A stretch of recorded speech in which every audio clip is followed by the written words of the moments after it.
ఓం నమో వెంకటేశాయ. నమస్తే, నేను మీ Simhadri. Welcome back to Vaikuntha Margam. ఇవాళ వీడియో టాపిక్ ఏంటంటే, నేను ఈ వీడియోలో కనిపించనండి, వాయిస్ మాత్రం వినిపిస్తుంది కాబట్టి ఈ వీడియో ఎండింగ్ వరకు వినండి. ఆ తర్వాత మీ అభిప్రాయాన్ని కామెంట్లో తెలియజేయండి.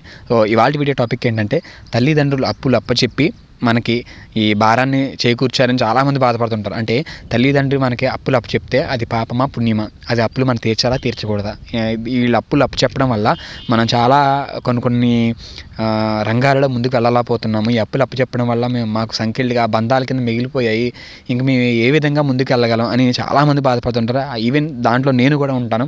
సో దీని గురించి కొన్ని పుస్తకాలు చదవడం వల్ల, భగవద్గీత ఒక సారాన్ని మనకి ఇప్పుడు కొన్ని పుస్తకాలు దొరుకుతున్నాయి. అవన్నీ అనుసరించి కొన్ని చదివి మీకు ఈ వీడియోలో మీకు అవన్నీ కూడా షార్ట్లో మీకు దానివల్ల మనకి ప్లస్ ఏంటి మైనస్ ఏంటి, అసలు అప్పులు మనకు అప్పచెప్పడం వల్ల పాపమా పుణ్యమా దీని గురించి క్లుప్తంగా ఒక 5 నిమిషాల్లో మీకు వివరించడానికి ట్రై చేస్తాను.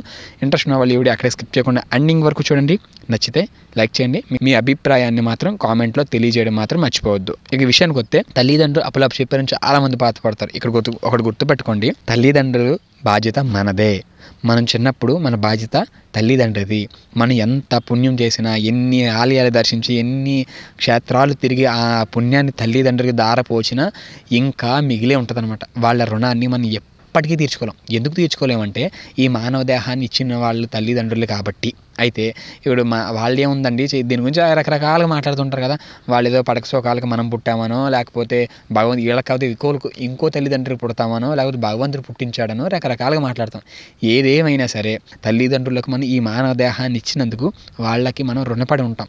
ఆ రుణం తీర్చుకోవడమే ఈ అప్పు తీర్చుకోవడం అంట. మనం పుట్టుక ముందు ఎన్నో కర్మలను అనుసరించి కొన్ని రుణాలను మోసుకొస్తాం అనమాట. ఆ రుణాన్ని తీర్చుకోవడానికే ఈ మానవ దేహం అని వస్తుంది. పాపం ఉన్న పుణ్యం ఉన్న ఈ రుణాలు తీర్చుకోవడానికి ఈ మానవ దేహాన్ని మనం పొందుతాం. అయితే మరి ఎందుకండి ఈ అప్పులు తీర్చినంత మాత్రం మన పాపం పుణ్యం పోతుందంటే, నువ్వు నిష్కామ భావంతో, భగవద్గీతలో శ్రీకృష్ణ పరమాత్మ చెప్పినట్టుగా నిష్కామ భావంతో, అంటే ఇంక వేరే ఏం ఆలోచనలు పెట్టుకోవద్దు. వాళ్ళు వెళ్ళిపోయారు, వీళ్ళు వెళ్ళిపోయారు, ఇదేమొద్దు.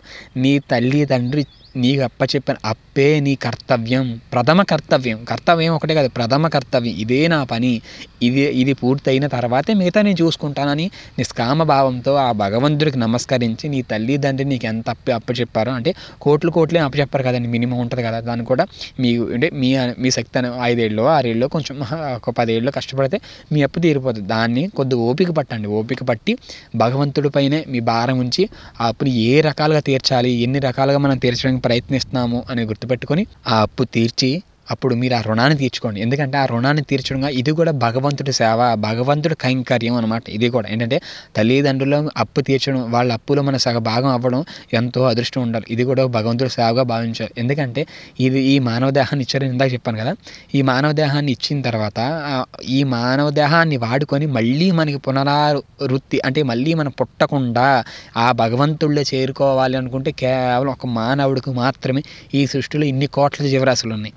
ఇన్ని కోట్ల జీవరాశుల్లో ఒక మానవుడికి మాత్రమే ఈ అధికారం, ఈ హక్కు, ఈ సౌలభ్యం ఉన్నదనమాట. అంటే మళ్ళీ మానవ దేహాన్ని పొందకుండా, ఈ దేహమే లేకుండా చేసుకోవాలంటే అది కేవలం మానవుడికి మాత్రమే సాధ్యం. ఈ భూలోకంలో పుట్టిన వాళ్ళకి మాత్రమే సాధ్యం.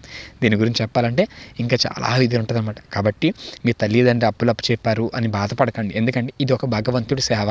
మనం బతుకున్నంతకాలం మన తల్లిదండ్రులు ఉంటారు. నువ్వు ఇది కాబట్టి ఇంకో పని చేసుకుంటావు, కాదని అనడం లేదు. కాకపోతే వాళ్ళు ఉన్నంతకాలం వాళ్ళని సుఖపెట్టి, వాళ్ళని సంతోషపెట్టి తర్వాత మన పని మనం చేసుకోవచ్చు, కాదని అనడం లేదు. కాబట్టి నీకు ఇంకేవో గోల్స్ ఉన్నాయి అనుకోండి, అవన్నీ పక్కన పెట్టి ఇదే ప్రథమ గోల్ అనుకొని, ఈ గోల్ అయిపోయింది, ఈ గోల్ మీరు పూర్తి చేసేస్తారనుకోండి, తర్వాత మీరు ఏదైనా చేయొచ్చు. కాబట్టి ఇది ఒక్కటే మీరు ధర్మంగా, తల్లిదండ్రుని తిట్టకుండా, తల్లిదండ్రుని బాధించకుండా, అప్పులు చేశారు ఇంట్లోంచి బయటికి గెంటేయకుండా, ఈ పని నిష్కామ భావంతో ఇది నా సేవ, ఇది నా పూజ అని మీరు ప్రథమ కర్తవ్యం అని మీరు ఎప్పుడైతే చేస్తారో అప్పుడు భగవంతుడు అపారమైన కృపా కటాక్షాలు మన పైన తప్పకుండా ఉంటాయి. కాబట్టి అప్పులు చెప్పారని బాధపడకండి.